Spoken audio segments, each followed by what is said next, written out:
Topic மகிழ்ச்சியாக இருக்க தெரிந்தெடுப்பது. Choose to be happy. நம் வாழ்வில் நம்ம சந்தோஷத்தை, நிம்மதியை, அமைதியை கெடுக்கும் பல காரியங்கள் நடைபெறும். அதுக்கு என்ன காரணம்னு பார்த்தா, நம் உணர்வுக்கு நாம் முதலிடம் கொடுத்து, அது நம்மை கட்டுப்படுத்த அனுமதிப்பதே அதுக்கு காரணம்னு சொல்லலாம். நமக்கு வரும் உணர்வுகளை நம்மால் அடக்க முடிந்தால், நம் உணர்வுகளை நம் கட்டுப்பாட்டில் வைத்தால், நிச்சயமாக நம்மால சந்தோஷமாக, நிம்மதியாக, சமாதானமாக, மகிழ்ச்சியாக வாழ முடியும். நம் உணர்வுகள் எப்போதுமே உண்மையை பிரதிபலிக்கிறது கிடையாது.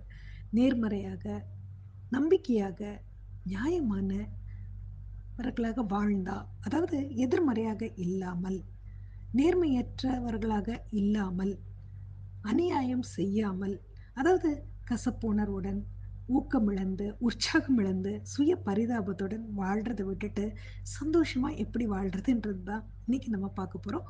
அதுக்கு முன்னாடி பைபிள்ல என்ன சொல்லியிருக்காங்க அப்படின்றத பார்க்கலாம். இன்னைக்கு நம்ம பார்க்க போகும் நபர் தாவீது. அது சங்கீதம் 42ல இருக்கு. அதுல தாவீதின் ஆழ்ந்த துயரம், துக்கம், ஊக்கமிழந்த தன்மை எல்லாமே நமக்கு புலப்படும்.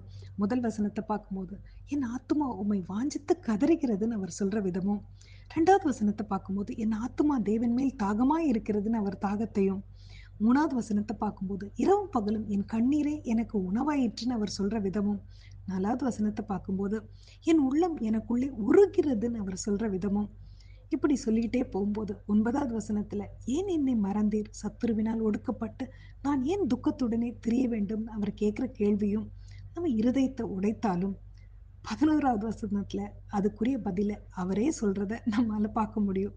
என் ஆத்துமாவே நீ ஏன் கலங்குகிறாய், ஏன் எனக்குள் திகைக்கிறாய், தேவனை நோக்கி காத்திரு, என் முகத்திற்கு ரட்சிப்பும் என் தேவனுமாயிருக்கிறவரை நான் இன்னும் துதிப்பேன்னு அவர் சொல்ற விதம் ரொம்ப அருமையா இருக்கும். அது மட்டும் இல்ல, வாழ்க்கையில போராட்டத்துக்கு மேல் போராட்டத்தை பார்த்த தாவீது சங்கீதம் 35ல அவருடைய கோபம் ஒரு நிமிடம், அவருடைய தயவு நீடிய வாழ்வு, சாயங்காலத்தில் அழுகை தங்கும், விடியற்காலத்திலே களிப்பு உண்டாகும்னு சொல்ற விதத்தையும் நம்ம பார்க்கிறோம். அது மட்டும் இல்லாம பவுல் எத்தனை எத்தனை கஷ்டங்களை அனுபவித்தாலும் என்னை பாக்கியவான் என்று எண்ணுகிறேன்னு சொல்ற விதமும், எரேமியா 17:7 கர்த்தர் மேல் நம்பிக்கை வைத்து கர்த்தரை நம்பிக்கையாக கொண்டிருக்கிற மனுஷன் பாக்கியவான் அப்படின்னு இருக்கு. அது மட்டும் இல்ல, யாக்கோப்புல சோதனை சகிக்கிற மனுஷன் பாக்கியவான் அப்படின்னு இருக்கு. அபுக்கக் 3:18 நான் கர்த்தருக்குள் மகிழ்ச்சியா இருப்பேன், என் ரட்சிப்பின் தேவனுக்குள் களி கூறுவேன். என்ன நடந்தாலும், என்ன நடக்கலனாலும், எது பயன் தந்தாலும், எது பயன் தராம போனாலும், கர்த்தருக்குள் சந்தோஷமா இருப்பேன்னு நம்மளும் இருக்கணும் அப்படின்றது புரியுது இல்லையா?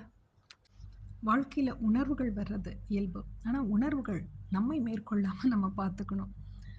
உனக்கு எதிர்காலமே இல்லைன்னு உணர்வுகள் சொன்னாலும், நான் வாழ்வேன், நான் மடிய மாட்டேன்னு திருப்பி சொல்ல பழகணும். உணர்வுகள் அவ்வளவுதான், வாழ்க்கை முடிஞ்சு போச்சுன்னு சொன்னாலும், என் முந்தின நாட்களை விட பிந்தின நாட்கள் ஆசீர்வாதமான நாட்கள்னு திரும்பி சொல்ல பழகணும். உணர்வுகள் உனக்கு வாழ்க்கையே இல்லைன்னு சொன்னாலும், பெருக்கம், வளர்ச்சி, செழிப்பு என் வாழ்க்கையில இருக்குன்னு நான் நம்புறேன்னு திருப்பி நம்ம பதில் சொல்லணும். தேவனை நோக்கி காத்திருக்கணும். நம்பிக்கையை அவன் பேரில் வைத்திருக்கணும். துதியை ஏறெடுக்கணும். அப்படி நம்ம ஏறெடுத்தா, பவுல் மாதிரி நான் என்னை பாக்கியவானாக கருதுகிறேன்னு சொல்ல முடியும். என்ன ஆனாலும் அபுக்கக் மாதிரி கர்த்தருக்குள் மகிழ்ச்சியா இருப்பேன்னு சொல்ல பழகணும். என்ன பேசினாலும் புன்முறுவலோடு இருக்க கத்துக்கணும். என் நம்பிக்கையை அவரின் பேரில் வைத்து துதியை ஏறெடுக்கணும்.